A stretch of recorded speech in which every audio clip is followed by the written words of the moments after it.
Well, good morning, Internet students. Long time no hear.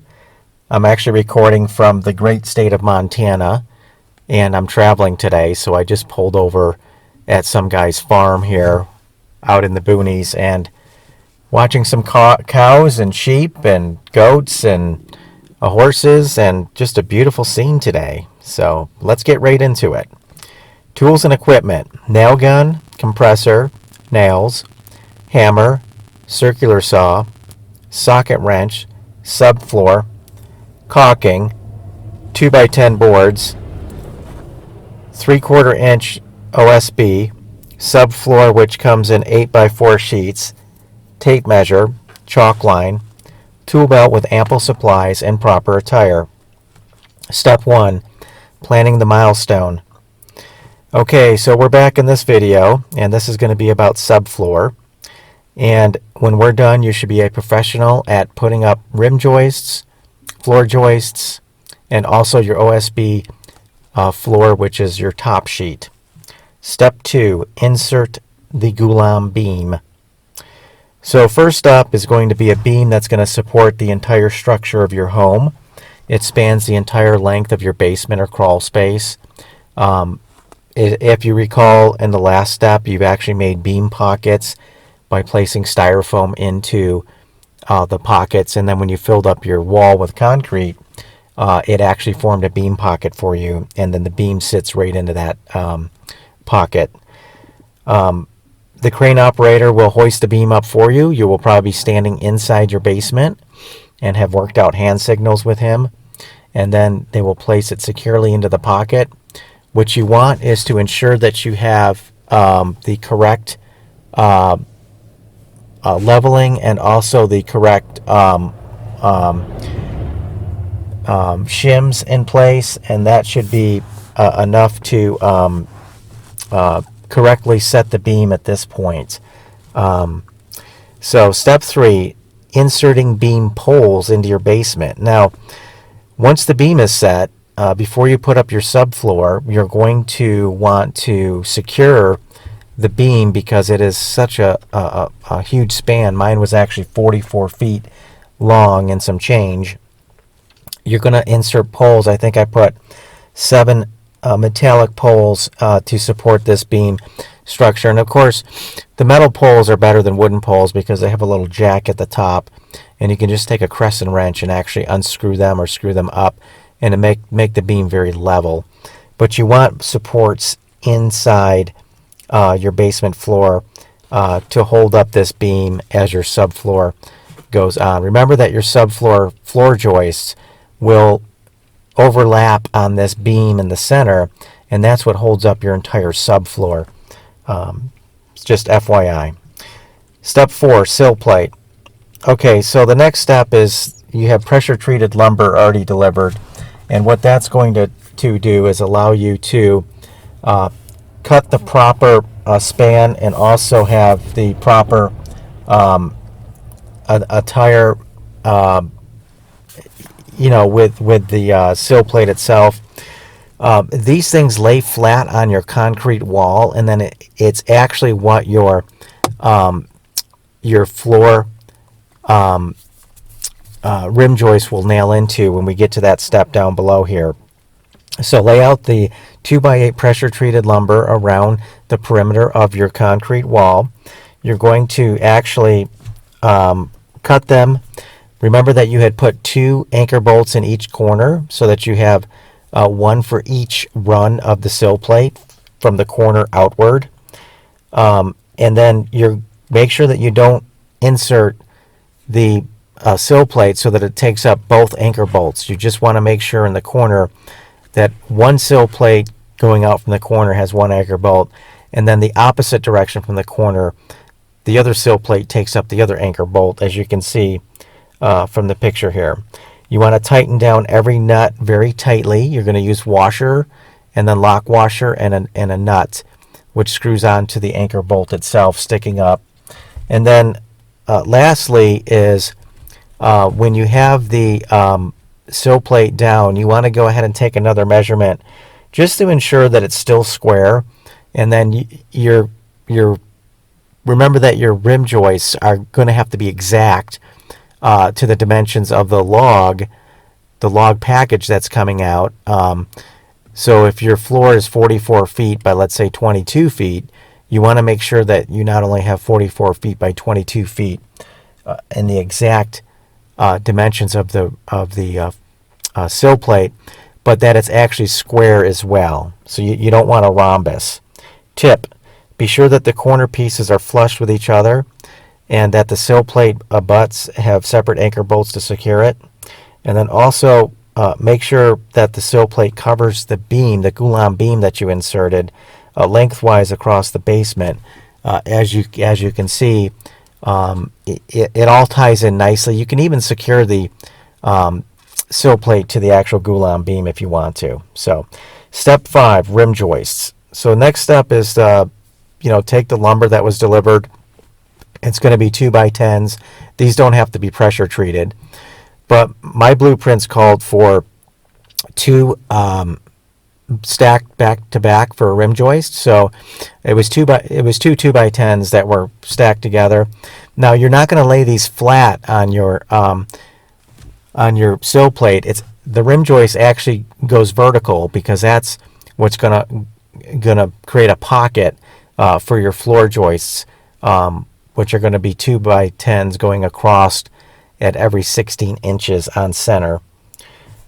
So you want to look at your certified blueprints and ensure that your rim joists are 2 2x10s or 3 2x10s or 4 2x10s. I don't know, depending on how heavy your house is, would be what the architect would do.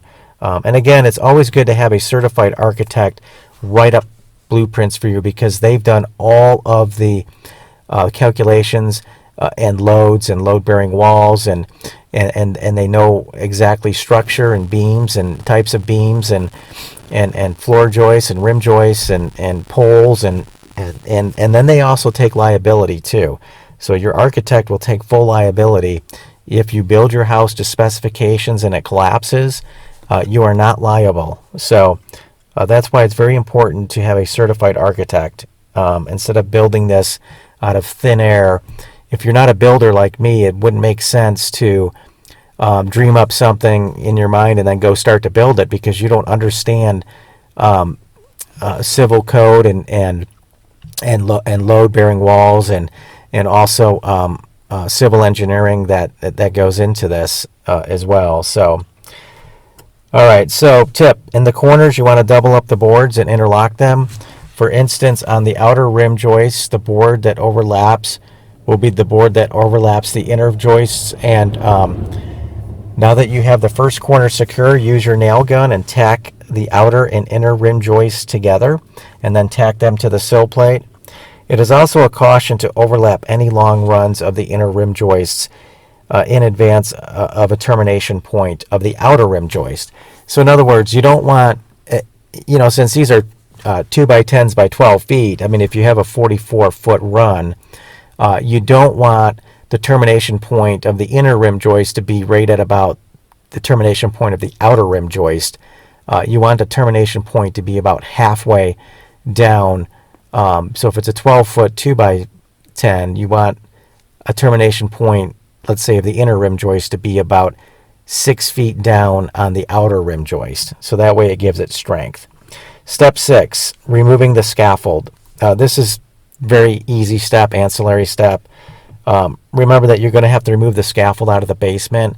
It comes down the same way that you installed it. It was the A-frame scaffold that you used. And then, of course, you got to remove the bolts out of the basement floor. No worries, because you're not going to see that bolt hole over the life of the home. Matter of fact, it kind of fills in, and it's very small and tiny anyway, so you wouldn't see it. And then you're going to remove it from the ICF styrofoam blocks that went up. And remember, about every 2 feet, there is a very durable plastic strip in which you screwed into to hold up the scaffold. You're going to have to remove that as well. All right, step 7, insert floor joists. So this is going to support the entire home. Make sure that this is accurate and make sure that this is complete. Once your scaffolding is removed, go ahead and lay out a multiple 2x10s and for the floor joists. And you can do this by resting end to end on the outer perimeter of your home on the rim joist, then place the other end on the center beam, resting longwise over the basement floor. And you don't need to cut them to length, by the way, because overlapping them is just fine, and it doesn't matter how many inches they overlap over the goulam beam in the center. They should overlap 2 or more feet, by the way. And then eventually you're going to be tacking these in at every 16 inches on center on both sides of the beam, and they stretch back and rest on the sill plate, so you're very secure at this point. Warning, in case you're wondering, it's not beneficial to backfill in the basement walls just yet. That'll be done at a later step after the subflooring is installed. And the reason for this is because you have to ensure that the subfloor will tie in the basement walls, because remember that you let this dry for about 4 days, your basement walls. And the scaffolding also has kind of jacks in it where you can screw clockwise, which moves the wall out, or counterclockwise, which moves the wall in. So as your basement wall is settling, each day you're going to view the basement wall and ensure that it is exactly perpendicular and straight as you go. Once again, consult your certified blueprints when you go ahead and lay out your floor joists. Mine were 16 inches on center. Now go ahead and start nailing these in. Again, they got to go in vertical. You don't lay them flat. You're going to be doubled up and tripled up on some of the floor joists, because there's going to be load-bearing walls. And of course, where the fireplace goes, that was the most number of floor joists inserted. They were, doubled up 2 or 3 times every 16 inches on center. So once again, once each one of these is inserted, as you can see from the picture, you got 16 inches on center all the way out. You're going to insert a protective guard, I would say, halfway down each of the floor joists. So if the floor joists were, let's say, 12 inches long, about 6 feet down, you're going to cut, because they're 16 inches on center, and you're going to cut, and each one is 1.5 inches thick. So you're going to cut roughly 16 minus 1.5 inches, so it's about 14.5 inches. Roughly 14.5 inches, a piece of 2x10, which is going to go and wedge in between every one of these floor joists. And then what this does is stop it from caving or flattening out as you continue to build the structure of your home. And remember that homes are many, many tons, 10 tons, 20 tons, 60 tons, however heavy you're building your house. You don't want these floor joists to be flattened out and roll over as you're adding weight to them. So what this does is actually stop the home from heaving. All right, and then last step, step 8, insert the OSB sheets. Again, you want to make sure that these are cut accurately, start in one corner, and then you're going to want to glue them down. And the glue is used, they sell subflooring adhesive, by the way, but that helps homes from squeaking. If you ever go into an old home, you walk on floorboards and they squeak and crack and make noises. This actually helps it not to squeak by gluing down on top of the floor joist itself. So, and again, from the caulk gun, you want to cut the nozzle at 30 degrees, and then you're going to take the the opposite end, which is I call the poker, and puncture it inside the nozzle about 4 or 5 times to make sure that it opens up that little piece of tin foil which seals it. And then you're going to put it in the caulking gun and squeeze. You're going to run a generous amount of OSB subfloor adhesive on the top ridge of every one of these subfloor joists, and then start laying down your OSB plywood. They come in 8 feet sheets by 4 feet, and then you're going to start nailing them down. I used a nail gun with a compressor. It seemed to work very nice.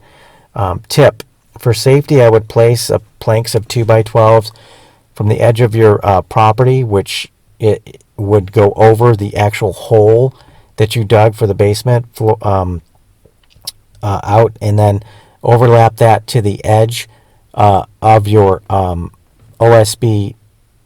I'm sorry, to the edge of your sill plate, and then actually the rim of your floor joist, and that will create a gangway for you to walk on.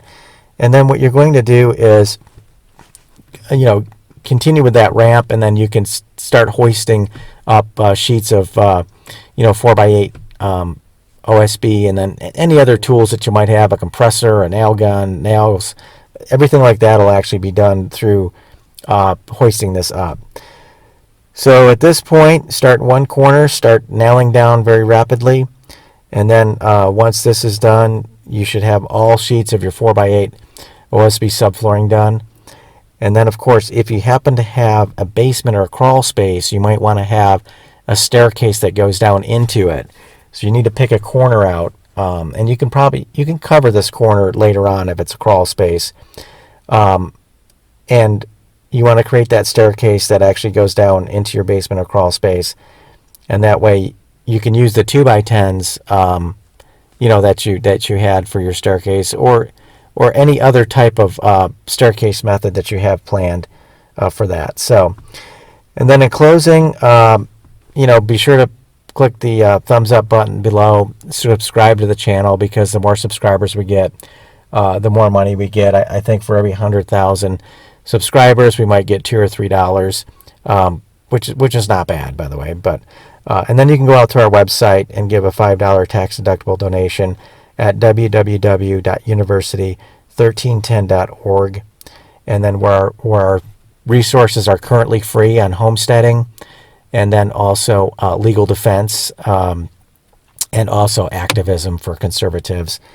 Once again, wishing you Godspeed, wishing your project well, and wishing you all the accolades and pats on the backs that you deserve for doing your own DIY, do-it-yourself project to this magnitude and up to code and professional level. Once again, Professor Z signing off. Godspeed, students.